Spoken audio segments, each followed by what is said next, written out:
بسم اللہ الرحمن الرحیم۔ رمضان المبارک کی خاص تیاریاں۔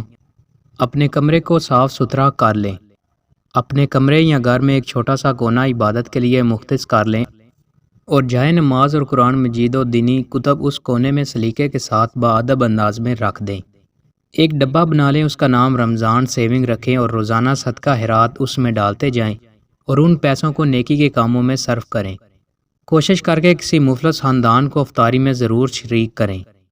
قرآن کی وہ سورت جو آپ کو بہت پسند ہو اسے زبانی یاد کرنے کی کوشش کریں۔ کثرت سے استغفار کریں۔ اپنی حاجات و ضروریات اللہ کے سامنے رکھیں۔ بہن بھائیوں، رشتہ داروں، دوست احباب اور مرحومین کے لیے روزانہ دعاؤں کا اہتمام کریں۔ قرآن کو مستند ترجمہ و تفسیر کے ساتھ سمجھ کر پڑھیں اور عمل کی نیت کی بھی کریں۔ اس رمضان کو زندگی کا آخری رمضان تصور کریں۔ دوستوں، مزید اچھی ویڈیوز کے لیے ہمارے چینل کو سبسکرائب لازمی کریں۔ بہت شکریہ۔